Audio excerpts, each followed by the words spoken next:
Choosing the right realtor team is the most important consideration when buying or selling your home. Pick the wrong team and you can suffer severe financial and emotional consequences.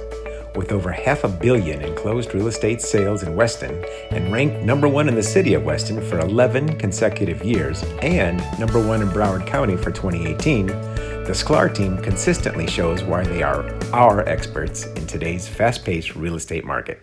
Talk to me about the article you recently wrote called Power Price Your Home to Sell.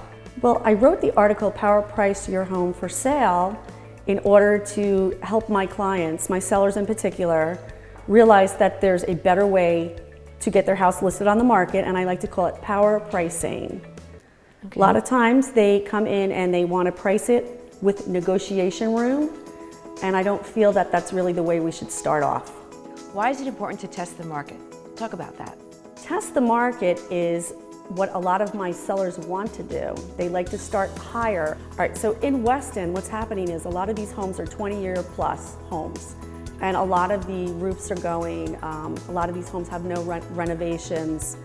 And what happens is when we sell a property up the street for top dollar, or let's call it record breaking, all the neighbors call me up and they want me to come over and sell their house for the price of the highly upgraded house up the street.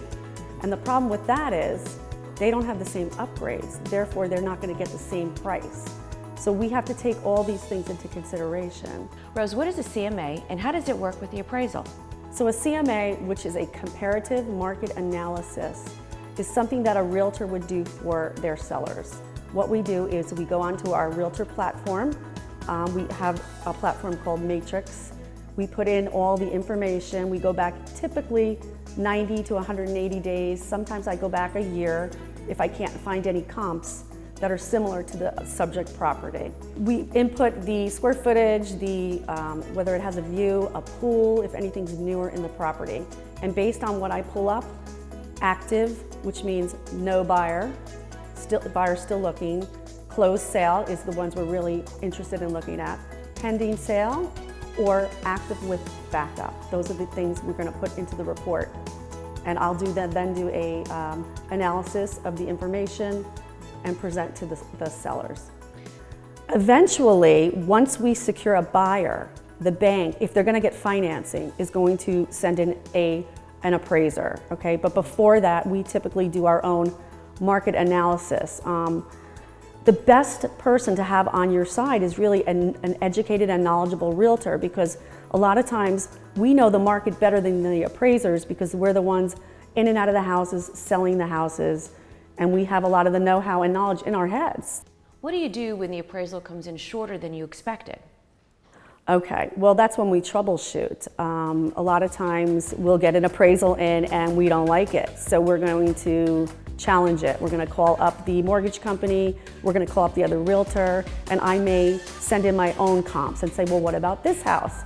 And what about that house? Because they just use whatever they want to. They typically try to stay within the range of the property. They try to not go a mile outside, but in some neighborhoods, you have to jump a mile or so to find the appropriate comparative sale price, because not all homes are created equal. If the seller has a number way up here and my number's kind of coming in over here, a lot of times we really need to educate the sellers. What we'll do is sit down with them, identify square footage, upgrades, impact windows, roof, those type of things. And I will do a very thorough analysis of everything that's going on in the community. I also like to bring in the trends. What's going on in the community? Are the buyers preferring white kitchens over, let's say, oak? Because what I found is if you have a white kitchen, you're probably gonna sell quicker today in 2019. And I don't know why, but that type of thing, that type of minor improvement could make a huge difference in the price you're going to get for your property. I use these hashtags now on all my social media. I have found that if I use hashtag white kitchen, I get significantly more clicks than gourmet kitchen. When you take on new clients, I understand you work with the team. Tell me about their role in everything in trying to sell the property. So when we come into the property, one of the things that we give as part of our marketing presentation is we bring in a professional stager on our dime. She's going to walk through the property, take notes, as if she were a buyer, walking through, noting colors, outdated light fixture, outdated curtains, let's say, in through the kitchen, into all of the bathrooms. And at the end, we provide a itemized proposal that will explain exactly what we think you need to do. Tell me about the importance of the listing in the first 2 weeks on the MLS. Well, the most important time frame is when you first hit the market, the first 2 weeks. We want them to walk through the front door and I want them to say, wow. I don't want them to say, oh, is this house priced right? Or do you think I can get it for less? Because if they're saying those things on their first 8 seconds walking into the house, that house is overpriced. In a digital world, the photography is very important. It's critical that we have professional photography, aerial photography, video walkthroughs. That's what people want today. So it's imperative that the house is clean, that it's painted, that your personal pictures are down, that your closets are organized, that your beds are made. This all matters because we get what's called internet hits. More importantly, then the phone rings and we have foot traffic. That's what sells your home. We need the feet in the door.